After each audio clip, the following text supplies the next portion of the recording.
Good morning students. अज के इस lecture दे विच असीं देखांगे कि प्रोपराइटरी रेशो किस तरह ना कैलकुलेट की जाती है। स्टूडेंट्स प्रोपराइटरी रेशो किसनूं कहंदे ने? प्रोपराइटरी रेशो वो रेशो हुंदी आ जिहड़ी कि बिजनस दे टोटल एसेट्स दे विच शेयर होल्डर्स दे किन्ने फंड्स इनवॉल्व आ उन्हां बारे दसदी आ। उन्नूं असीं प्रोपराइटरी रेशो कहने आ।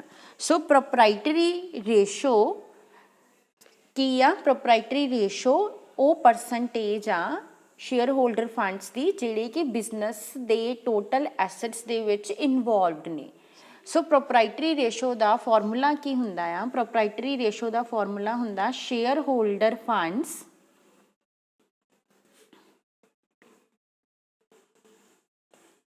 Divide by total assets. मैं तुहानूं share holder funds that equity ratio विच भी कैलकुलेट करने दस्से सी। शेयर होल्डर फंड्स की हुंदे आ? शेयर होल्डर फंड्स हुंदे आ शेयर कैपिटल, चाहे इक्विटी शेयर कैपिटल होवे या प्रेफरेंस शेयर कैपिटल होवे, प्लस रिजर्व एंड सरप्लसिस।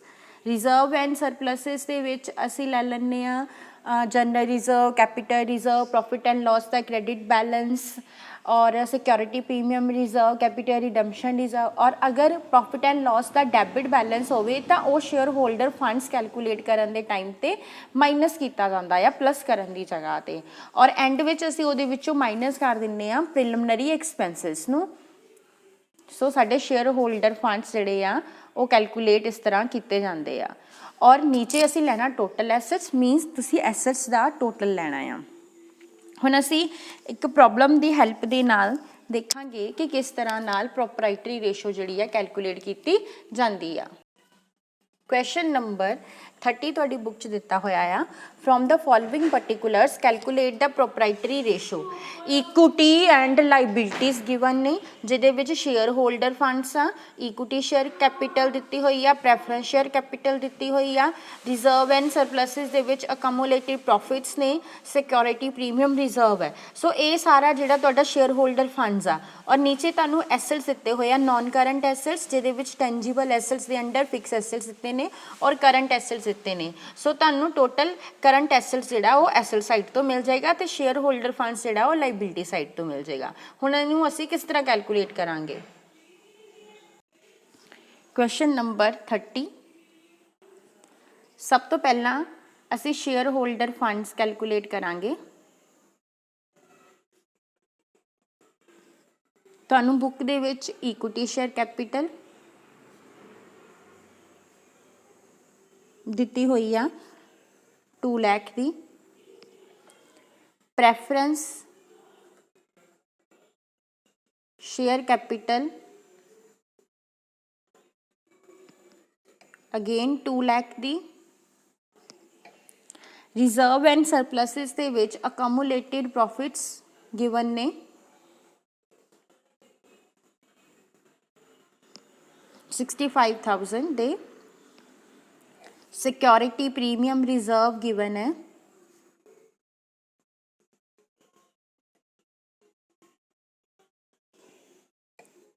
10,000 का। सो तुहाडे टोटल शेयर होल्डर फंड्स किन्ने ने?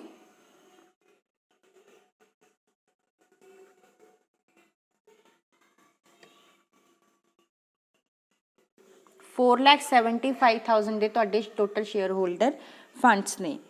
सो हुण तुहाडे शेयर होल्डर फंड्स ने 4,75,000 ਦੇ और तुहानूं टोटल एसेट्स जो कि क्वेश्चन दिते गए ने वो दिते गए ने 5,55,000 ਦੇ। सो असीं हुण फॉर्मूला लगावांगे प्रोपराइटरी रेशो का। Share holder funds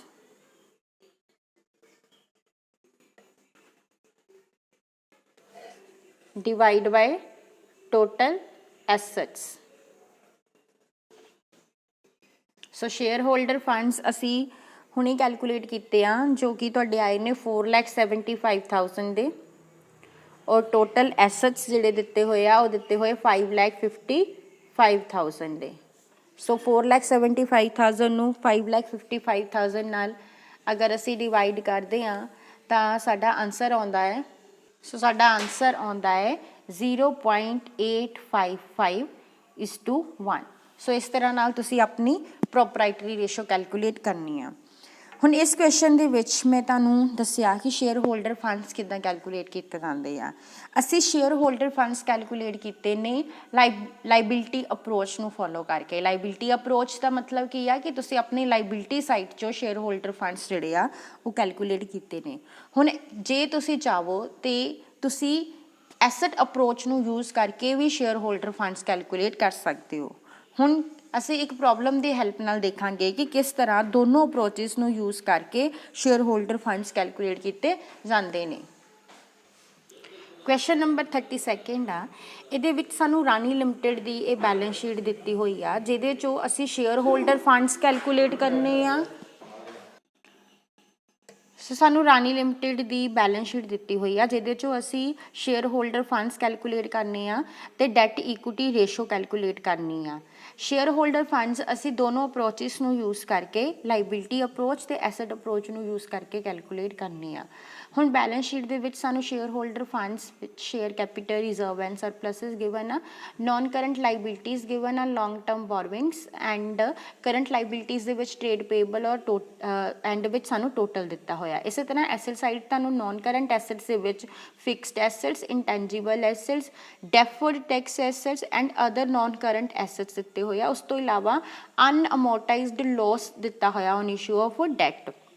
current assets ਦੇ ਵਿੱਚ ਅਦਰ ਕਰੰਟ ਐਸਟਸ ਦਿੱਤੇ ਹੋਏ ਨੇ, unamortized loss on issue of debenture ਦਿੱਤਾ ਹੋਇਆ ਅਤੇ ਟੋਟਲ ਦਿੱਤਾ ਹੋਇਆ। ਸੋ ਇਹਦੀ ਇਸ बैलेंस शीट की हेल्प नाल असी दोनों अप्रोचिस यूज़ करके लाइबिलिटी अप्रोच और एसेट अप्रोच यूज़ करके शेयर होल्डर फंड्स कैलकुलेट करांगे। सब तो पहला असी यूज़ करांगे लाइबिलिटी अप्रोच और इस अप्रोच के अकॉर्डिंग तुसी share holder funds already calculate किए भी आ। लाइबिलिटी अप्रोच के विच असी की करते हैं, असी share capitals and reserve and surpluses लैने आ ते अगर कोई प्रिलिमिनरी एक्सपेंसिस ने अनअमोरटाइज्ड या अनअमोरटाइज्ड लॉस दिता होया आ तो उन्होंने असी माइनस कर दिंने आ। सो सब तो पहला इस इहदे विच तुहानूं शेयर कैपिटल दिती हुई आ 3 लाख दी, रिजर्व एंड सरप्लस दिते ने 1 लाख दी। सो ये टोटल हैगा तुहाडा 4 लाख का। ਇਹਦੇ ਵਿੱਚੋਂ ਲੈਸ ਕਰਾਂਗੇ ਅਸੀਂ ਤੁਹਾਨੂੰ ਇੱਕ ਅਨਅਮੋਰਟਾਈਜ਼ਡ ਲੌਸ ਦਿੱਤਾ ਹੋਇਆ ਔਨ ਇਸ਼ੂ ਆਫ ਡੈਟ,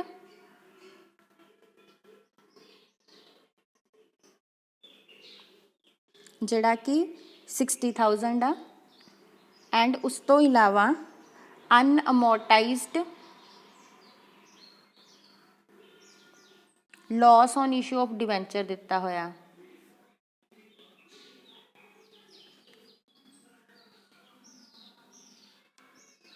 जिहड़ा कि 40,000 आ। सो ये टोटल तुहाडा हैगा 60,000 प्लस 40,000 1 लाख, और तुसी 4 लाख दे विचों 1 लाख नूं कर देना माइनस। सो 3 लाख तुहाडे आ गए शेयर होल्डर फंड्स।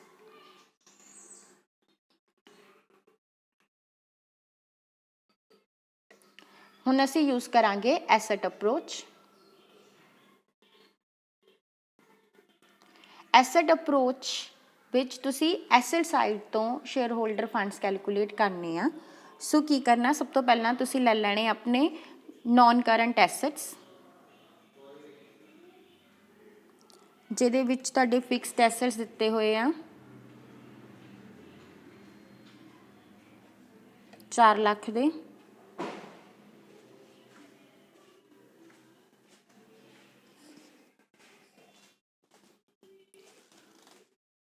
उस तो इलावा तुहाडे इंटेंजिबल एसेट्स दिते हुए ने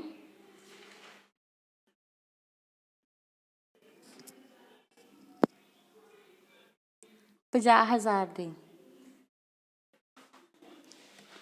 और नैक्सट तुहानूं अदर करंट एसेट्स दिते ने। तुसी अमोरटाइज्ड ਅਨਅਮੋਰਟਾਈਜ਼ਡ ਲੋਸ ਜਿਹੜਾ ਦਿੱਤਾ ਹੋਇਆ ਇਸ਼ੂ ਆਫ ਡੈਟ ਔਰ ਅਨਅਮੋਰਟਾਈਜ਼ਡ ਲੋਸ ਔਨ ਇਸ਼ੂ ਆਫ ਡਿਵੈਂਚਰ ਇਹਦੇ ਵਿੱਚ ਨਹੀਂ ਲੈਣਾ ਹੈ, ਤੁਹਾਡੀ ਐਸਟ ਸਾਈਡ ਤੇ ਹੈ ਬਟ ਫਿਰ ਵੀ ਤੁਸੀਂ ਇਹਨੂੰ ਨਹੀਂ ਲੈਣਾ। ਉਸ ਤੋਂ ਇਲਾਵਾ ਅਦਰ ਕਰੰਟ ਐਸੈਟਸ 1 ਲੱਖ ਦੇ, ਸੋ ਤੁਹਾਡਾ ਟੋਟਲ ਹੋ ਗਿਆ 5,50,000।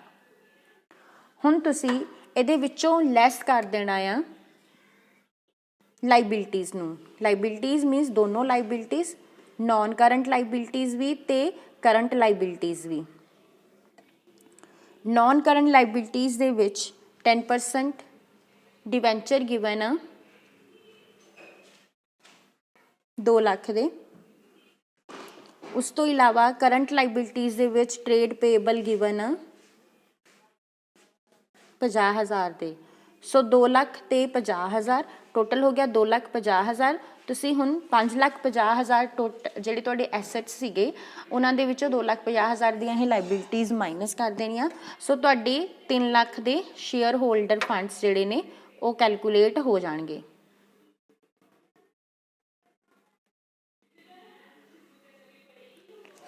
ਸੋ ਇਸ ਤਰ੍ਹਾਂ ਨਾਲ ਤੁਸੀਂ ਐਸੈਟ ਅਪਰੋਚ ਯੂਜ਼ ਕਰਕੇ ਆਪਣੇ ਸ਼ੇਅਰ ਹੋਲਡਰ ਫੰਡਸ ਕੈਲਕੂਲੇਟ ਕਰ ਸਕਦੇ ਹੋ। ਇਸ ਕੁਐਸਚਨ ਦੇ ਵਿੱਚ ਸ਼ੇਅਰ ਹੋਲਡਰ ਫੰਡਸ ਕੈਲਕੂਲੇਟ ਕਰਨ ਤੋਂ ਇਲਾਵਾ ਡੈਟ ਇਕੁਇਟੀ ਰੇਸ਼ੋ ਵੀ ਪੁੱਛੀ ਗਈ ਆ। ਡੈਟ ਇਕੁਇਟੀ ਰੇਸ਼ੋ ਮੈਂ ਤੁਹਾਨੂੰ ਆਪਣੇ ਪ੍ਰੀਵੀਅਸ ਲੈਕਚਰ 'ਚ ਦੱਸੀ ਸੀ। ਇਹਦਾ ਫਾਰਮੂਲਾ ਹੁੰਦਾ ਆ total long term that's divide ਬਾय share holder funds.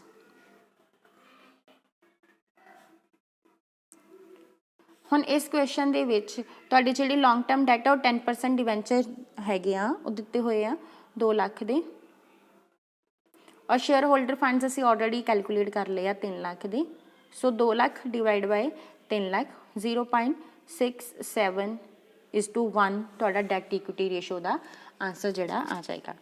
ਔਰ ਤੁਸੀਂ ਪ੍ਰੋਪਰਾਈਟਰੀ ਰੇਸ਼ੋ ਵੀ ਆਪਣੀ ਕੈਲਕੂਲੇਟ ਕਰ ਸਕਦੇ ਹੋ। ਸ਼ੇਅਰ ਹੋਲਡਰ ਫੰਡਸ ਅਸੀਂ ਕੈਲਕੂਲੇਟ ਕਰ ਲਏ ਹੋਏ ਆ, ਟੋਟਲ ਐਸੈਟਸ ਲੈ ਲੈਣੇ ਆ ਤੇ ਸ਼ੇਅਰ ਹੋਲਡਰ ਫੰਡਸ ਨੂੰ ਟੋਟਲ ਐਸੈਟਸ ਨਾਲ ਡਿਵਾਈਡ ਕਰਕੇ ਤੁਹਾਡੀ ਪ੍ਰੋਪਰਾਈਟਰੀ ਰੇਸ਼ੋ ਨਿਕਲ ਆਏਗੀ। ਸੋ ਸਟੂਡੈਂਟਸ ਇਸ ਤਰੀਕੇ ਦੇ ਨਾਲ ਅਸੀਂ ਆਪਣੀ ਪ੍ਰੋਪਰਾਈਟਰੀ ਰੇਸ਼ੋ ਨੂੰ ਕੈਲਕੂਲੇਟ ਕਰ ਸਕਦੇ ਹਾਂ। ਕੱਲ੍ਹ ਦੇ ਲੈਕਚਰ 'ਚ ਅਸੀਂ ਨੈਕਸਟ ਐਕਟੀਵਿਟੀ ਰੇਸ਼ੋਸ ਜਿਹੜੀਆਂ ਆ ਉਹ ਸਟਾਰਟ ਕਰਾਂਗੇ। Thank you.